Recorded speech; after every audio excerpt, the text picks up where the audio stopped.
Broadway's my beat. From Times Square to Columbus Circle. The gaudiest, the most violent, the lonesomest mile in the world.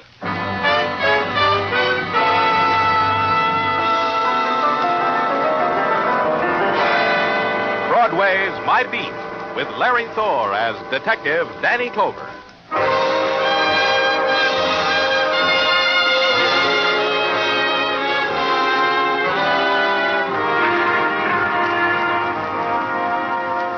Broadway, where the torrent of night races through the neon chasm, and you're caught up in it and whirled and crushed against the shrieking and the shadows. Then you wake, and the night is gone. There's nothing, only the debris of night and the stain of its rage. You count yourself lucky, because you think you're one of the few who got away. Then you take a good look, and you know you didn't make it. It's Broadway, my beat. Sergeant Tartaglia had told me an hour ago as she was waiting. Then, a little later, he came in and told me again. Then I knew I couldn't put it off any longer. The fact of her presence had been whispering to me from the reports I pretended had to be filled out, from the desk drawers that needed cleaning and had been cleaned only yesterday. I couldn't put it off any longer, so I told Tartaglia to show her in. You can go in now, Mrs. Webster. Thank you. Here, Mrs. Webster. I will get you a chair. Sit down, Mrs. Webster. Go on, sit down. It's perfectly all right to sit down. Thank you very much, Mr. Tartaglia. Sergeant Tartaglia. That's right, Mrs. Webster. Maybe you can do something, huh, Danny? Hey, shut the door, Tartaglia, and don't put any calls through for a while, huh? All right, then. Thank you for letting me talk to you, Mr. Clover. It's all right. Forgive me for the way I look. I came over in my lunch hour, and this snood, it's regulation for the girls who work on the drill press, so our hair won't get caught. I didn't have time to... Oh, you look fine, Mrs. Webster. Fine. You know why I'm here, don't you, Mr. Clover? That's why you didn't want to see me right off. There's nothing we can do. Your husband confessed to the murder. I know Jimmy didn't do it, Mr. Clover. I don't know any other way to say it, any other way to convince you. I just know Jimmy couldn't kill a man. Not Jimmy. Then why did he confess? Your husband seems a normal, healthy boy with a good brain. Why would he confess to a killing he didn't do? I don't know. Maybe because he thinks someone else did it. Someone... You, maybe? Jimmy loves me. He'd do a thing like that for someone he loved. Just talk to him, Mr. Clover. That's all I ask. You'll see then what kind of a boy he is. You'll see. What is it going to be, Miss Webster? The baby? In August. We want a little girl, I think. You're still working? Oh, yes. The Fairless Vacuum Cleaner Company is very nice to me. To all of us. They said I could keep working for as long as I thought it was all right. Well, then you take care of yourself, Miss Webster. It doesn't matter about me. It's Jimmy. Will you talk to him, Mr. Clover? I'm sorry I kept you waiting. I made you overstay your lunch hour. Just tell them to call me. I'll explain it to them. Will you talk to Jimmy? All right, Mrs. Webster. I'll talk to him.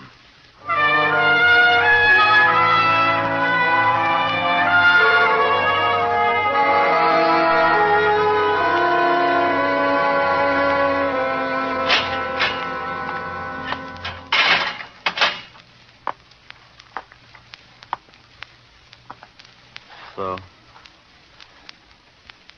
you're not wearing the blue serge. Who are you? Danny Clover. You a padre? I didn't ask for no padre. It's too early, anyhow. It goes trial, the judge looking sad, shaving my hair. You'll get your turn. I'm a policeman. Oh. So? I just talked to your wife, Jimmy. What for? What did you have to talk to her for? Talk to me. I'm right here in cell 42, tier 3. Day and night, 24 hours. So you'll do it. Talk to me and leave her alone. Leave Peggy alone. What do you want with her, anyhow? What'll she tell you that I won't? That I killed Ernie Caldwell? I killed him. That's all you need to know. Jimmy. Yeah? Yeah, what do you want? You killed Caldwell, you're sure. How can a man not be sure of shooting somebody? Go ahead, you know. Go ahead, you tell me. How can a man kill a guy up close and not know about it? If he were drunk? No, not me. Not drunk. What did you do with the gun you killed Ernie with? I killed him. I shot him. I threw the gun away. Where? In a trash can, a sewer, I don't remember. I was upset. I can't remember a thing after I pulled the trigger. Why did you kill him? You know Ernie Caldwell. Why ask me? Yeah, I know Ernie Caldwell. I know about the man he came here with, Travis Faulkner, deputy sheriff from Norcross County. That's 1,000 miles from here, Jimmy. That's how far I ran. But they caught me. Running from Ernie and Faulkner? Yeah. I stole a drum of gasoline once, Clover. They put me to building county roads. I couldn't see doing that. I slugged a guard and ran 1,000 miles. To New York. You did pretty well in New York, Jimmy. Job, a fine wife. Leave her out, huh? Peggy knew all about what happened in Norcross County. Maybe she killed Caldwell. Maybe you know that. Maybe that's why you're saying you're the... I'll kill you, Take Clover. it easy. Yeah. That's better. Listen to me. Listen to me, Clover. I killed Ernie Caldwell. I shot him and dragged his body into an alley. I saw him standing there, and I shot him dead. If the boy had had a brass band or a rooftop, he couldn't have announced it with more clarity, more defiance. He had motive, all right. A man had chased him across miles, across time. This man could grind out, destroy the life the boy had built for himself, for his wife, for his coming child. And for this, the boy shot him dead. There was motive. And there was confession.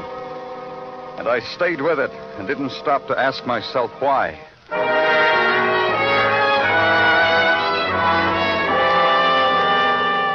The Department of Records gave me the hotel address of Travis Faulkner, deputy sheriff, Norcross County. I called him, told him I wanted to talk to him. Sheriff Faulkner told me there was a lot of New York left for him to see. If I wanted to talk to him, I'd have to meet him at the Penny Arcade on 56th Street. Just a minute, Mr. Clover. I'll be right with you.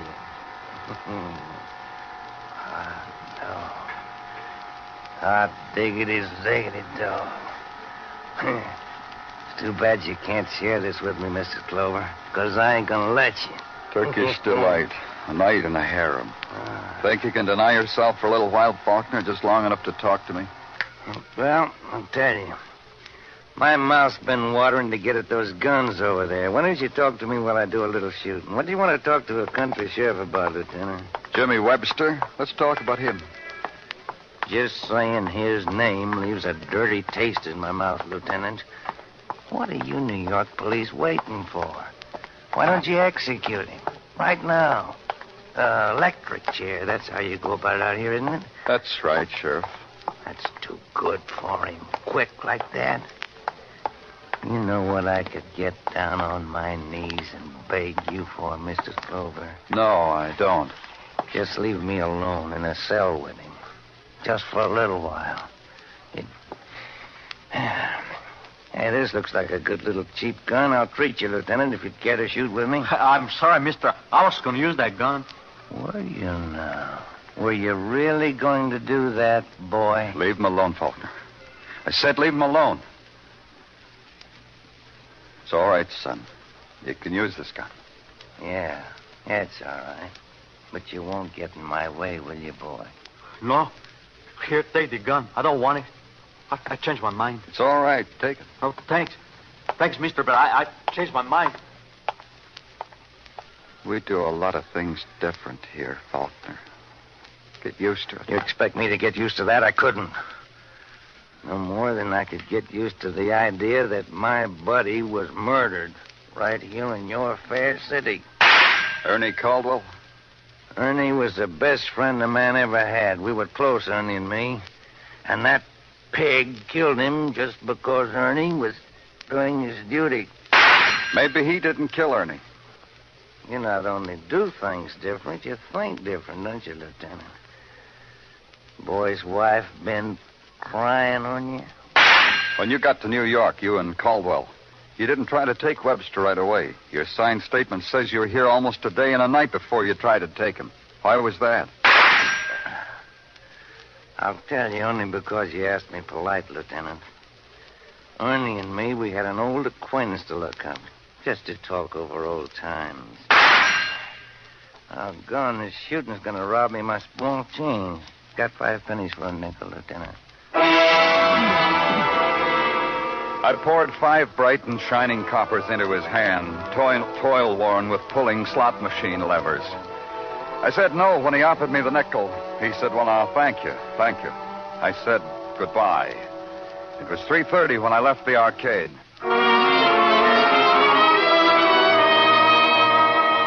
What I had was nothing. What I had was nothing at all. The thought turned into those words all the way uptown, through Manhattan, under the river, and into Brooklyn. That's what I had to tell Peggy Webster. I had nothing at all. At the gate of the Fairless Vacuum Cleaner Company, the guard and I exchanged badge numbers, and he said, Mrs. Webster's bench is right down there. Peggy. Oh, hello, Mr. Clover. Oh, wait, will you wait just a minute? Sure. Now. Oh, it was wonderful of you to come up here, Mr. Clover. I'm grateful. You know I'm grateful. Of course. Peggy. Yes? What is it, Mr. Clover? What? Oh. Nothing? Peggy, But you'll keep trying, won't you? Now that you know that Jimmy didn't commit that murder, I'm sure. Peggy. Yes? You know that even if Jimmy is not guilty of this murder, he's still wanted in another state. He's an escaped convict. One way or another, we're going to have to extradite him. I know that. I'll wait for him, Mr. Clover. I'll keep trying. I know you will. Look. Look at this, Mr. Clover. Huh?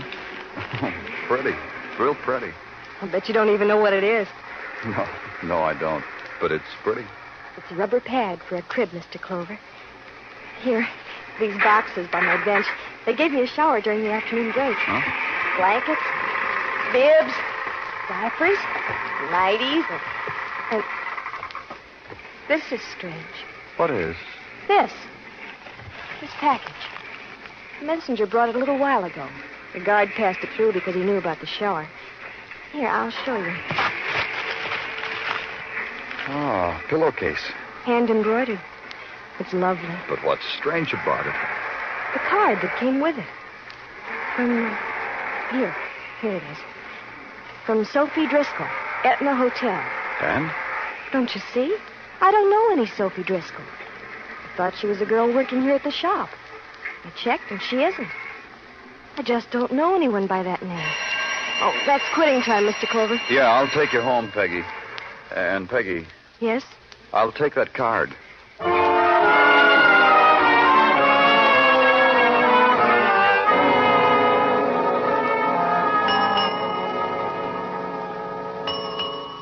Etna Hotel gives you greeting. Here, sign the alias here and tell me whether it's going to be with or without. Huh? With or without a bath, Buster? Sophie Driscoll. Sorry, but Come to think of it, I'm not sorry at all. Just Buster. Read this. And you gotta wait if you want me to do that. I gotta find my glasses, and that's tough to do without my glasses. Yeah, but the shape of it spells badge, and the 6 hazy spots on it spell police. It does, huh? What about Sophie Driscoll? What about her? Sleeping it off, Buster, so she can wake up and get herself another bonded reason for sleeping it off. Show me. Sure. A hop, skip, and a jump down the hall. Let's walk. Huh? Sure. Sophie, wanted criminal or something goose pimply like that? Oh, top drawer confidential, huh? Well, here's a room. On the bed. Soph! Hey, Sophie! Really out, wouldn't you say so, Buster? Something like that. Miss Driscoll. Hey, Miss Driscoll, wake up. Wake up. Hey, on her hands, running down. No, that's blood. That's blood, ain't it, Buster? Sophie. Hey, Sophie. Save it. She won't answer. I had a question to ask her, but she won't answer.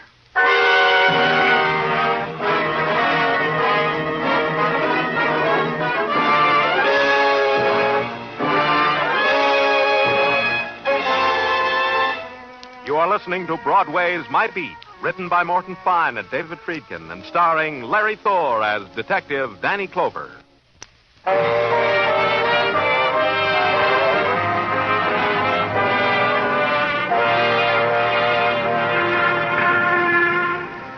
One thing about Broadway, if you've got talent, if you've got a twist that'll lift you out of the mediocre, Broadway will pat you lovingly on the head and thank you for the diversion. The opportunities are infinite. You can spell mop with 2 P's, or confess to a murder, or be found stabbed to death on a narrow bed in a small room in a dismal hotel. My part of it was trying to make the last 2 fit together. Why, I asked myself, had a boy confessed to a murder? Why, I queried, had an anonymous woman sent his wife a present? Why, I asked, had the anonymous woman met violent death? At headquarters the next morning, Sergeant Gino Tartaglia had his own approach. I've been asking myself questions, Danny. And? No answer. However, in the matter of the death of Sophie Driscoll, the boys at Technical report the following.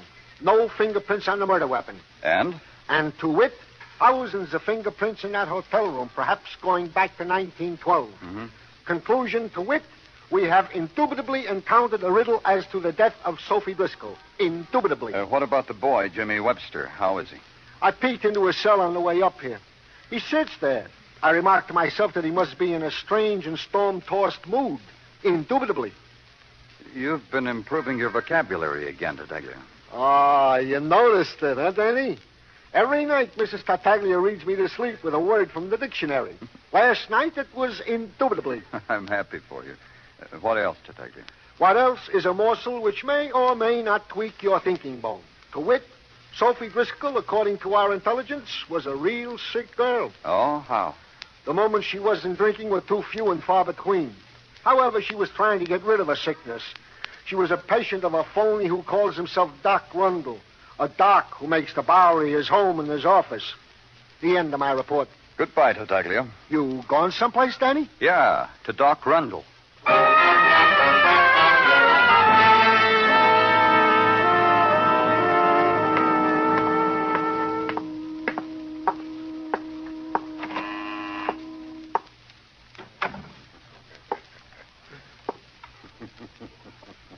Rundle?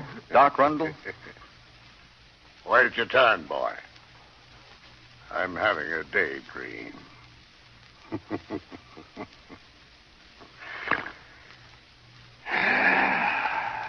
Now? Now I take a little sedative to calm me down.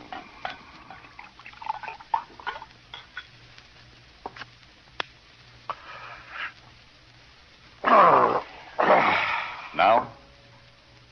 No. You're sick, aren't you, boy? Sick. Well, I'll heal you, kill you, set you on the path of sanitary living, the beautiful life, sans alcohol, sans nightmares, sans sunset. You can do all that? Yeah, it's a promise, boy. I can show you testimonials that'll make you want to kiss my feet. Now, the question is, how do you want the cure? I have 2 methods, equally costly, equally desirable. Mental therapy or electrotherapy? My patients have a choice. Which one did you use on Sophie Driscoll? Sophie? Sophie recommended you to me? Sophie was murdered before she could tell me anything. I knew she was murdered.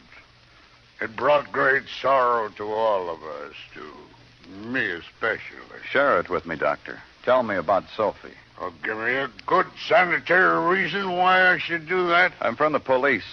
Sanitary enough, Doc? You think I murdered Sophie? She came here often? Every day. Every day from the day I made her believe I could help her. And then last Tuesday... What happened last Tuesday? She had an appointment with me. I'd set aside 2 hours for her alone, from 7 to 9. But Sophie didn't keep it. That upset you? Oh, yeah. Oh, yes. So much so that I went to her room and beat on her door. Then what? She screamed at me, wouldn't let me in. All my work was wiped out. I knew it. She screamed at me and laughed. I knew she'd been drinking again. And there were men with her, laughing and egging her on to renounce me. On my word. Last Tuesday, huh? A murder was committed that night. Did you know that, Doc? A murder of a deputy sheriff named Ernie Caldwell. You accuse me of that, too? Ah. You are sick. I could help you. Some other time, Doc. But you'll be here if I need you, huh, Doc? After that, there was nothing at all. Doc Rundle went into another daydream, and I went through the exit. Back at headquarters, I wrote it all down. Sophie Driscoll had a party the night of the murder of Ernie Caldwell. A couple of days later, Sophie Driscoll was murdered. Then I drew a line and added it up. Sophie Driscoll was a key, and Sophie Driscoll was dead. There was a cipher missing. The way it happened was simple enough. The phone rang. Father Garrity of St. Christopher's Church wanted to see me about Sophie Driscoll. Father Garrity? Yes? Oh, you must be Mr. Clover from the police. That's right. This way, please. Through this door. Please be seated. Thank you. About Sophie Driscoll, she was rather tall, Mr. Clover. Is that the one? Heavy set with blonde hair? Yes. Sophie Driscoll came to me about 2 years ago. She was in trouble? No, she came to me with this letter. It's a letter of introduction from Father Westfall. You see, this is sometimes done. A person moves away from home. One parish priest will write a letter of introduction to the priest of a new parish. This is such a letter. I see. I assured Miss Driscoll that she would be welcome to our flock, and she attended church quite regularly for a while. Then it became very infrequent that she attended services. Finally, she stopped coming altogether. I haven't seen her for a year, and I thought perhaps... Just one thing, Father. Yes. Where did Miss Driscoll come from? Oh, come from? Well, why, here it is, right here on the letter. It's postmarked Norcross County.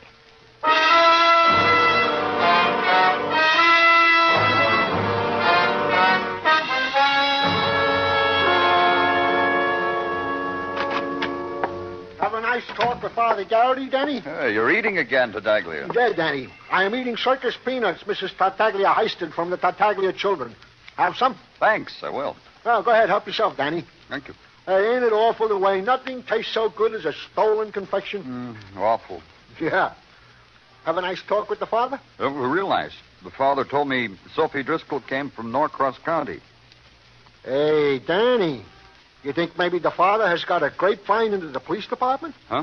I only mentioned the possibility because this is exactly the morsel of information I was going to bequeath upon you. That Sophie Driscoll did indeed come from Norcross County. Take your peanuts and get out of here. Well, before you throw me out again, Danny, there is more to this bit of information than meets the ear. You don't say. Yeah, Danny, yeah. It seems that for a series of misdemeanors, this aforementioned Sophie Driscoll was asked to leave the county at a time when the deputy sheriff was by the name of Travis Faulkner, whom heretofore I have not mentioned. Faulkner? Yeah, the same Faulkner who even now is in our city. The same who came after Jimmy Webster. The same who... Hey, this being a deputy sheriff, this is pretty steady work, huh, Danny? Yeah. Thank you very much, Sergeant Tartaglia. You've been real assiduous. I have the missing cipher now. It could add up. It could add up to the exoneration of a boy who had confessed to a murder he didn't do. Or it could add up to 0 and the boy's execution. Either way, it had to be done. I went to Faulkner's hotel. He was out, they told me. I asked where. They didn't know, they told me, seeing the sights maybe. Deputy Sheriff Faulkner was crazy about the sights of New York, they told me. So I put out an all-points bulletin. I needed a long talk with Deputy Faulkner. And at 11 at night, the call came from a cabbie. He had driven Faulkner to points of interest. Faulkner liked the one called the Cozy Club in Harlem. Very interesting. Yeah, he should be there now. I put in a call to the Harlem precinct, have them alert Detective Anderson. I wanted Anderson with me.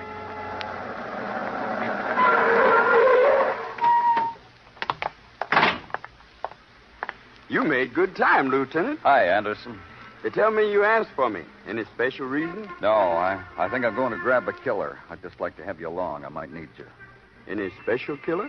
Ernie Caldwell's, maybe. Sophie Driscoll's, maybe. Caldwell, the deputy sheriff from Norcross County? Well, you got a boy who confessed to that, didn't you? We have, but I like this one better. Well, it's not always a matter of what you like, Lieutenant. No, it isn't. But it all adds up so neat, Anderson. Travis Faulkner. That's who you want? Yeah. Faulkner came to New York with Caldwell. They were supposed to pick up Jimmy Webster, but they waited. Well, they got a right to do that. Yeah, but they called on an old acquaintance. Faulkner told me that. So? So the old acquaintance was Sophie Driscoll, also from Norcross County. They had a party for old time's sake. A drunken party, I've been told. Well, that could happen with old acquaintance. Yeah, and it could happen that a drunken Faulkner could kill his buddy pal because there was a falling out among old acquaintances. And Sophie witnessed the murder. When she learned Jimmy was being held for it, she tried to make it up to him with a little gift for his baby. So you figured Sophie was killed because she might have got sorry enough to spill the whole business, huh? Yeah. But that still doesn't wipe out the boy's confession. No? He thought his wife killed Caldwell so that Caldwell couldn't take Jimmy away from her. That could wipe it out, couldn't it? Yeah, it could. Let's go in, Anderson.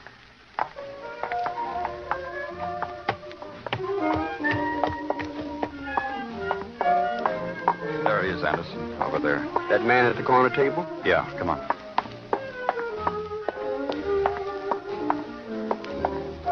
Hi, Faulkner. Well, now, how do you, Clover? Hi. Sit down, Clover. Who's your friend? My name's Anderson. Detective Anderson. A detective? Now, well, feature it, will you? Okay, Faulkner, let's get out of here. You kidding? You suddenly gone simple? My minimum charge ain't up yet. Things can't wait, Faulkner. You're charged with murder. Yeah? I am, huh? You've really gone simple, ain't you? 2 murders. Ernie Caldwell and Sophie Driscoll. You ready? Ready? No, I ain't ready. It ain't murder, killing 2 like that. You ain't taking me, Clover. Watch it, Danny. His gun. Give me that. I sure will. Faulkner, so help me. You too, Clover. You can have it, too. No. He can't.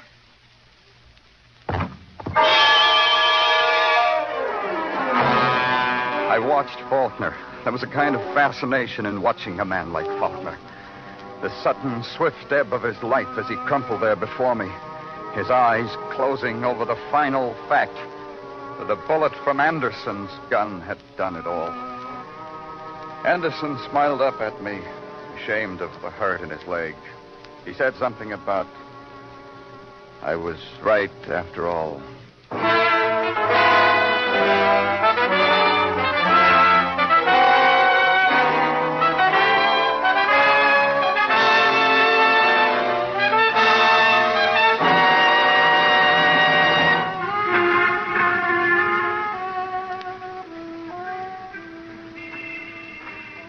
Broadway's happy now. There's easy laughter, and a hot trumpet skirls its song out into the grinning mob. And a man puts his hand in a trash can. It's the journey you made because you had no choice. The excursion to the end of all the streets in the world. It's Broadway, the gaudiest, the most violent, the lonesomest mile in the world. Broadway, my beat.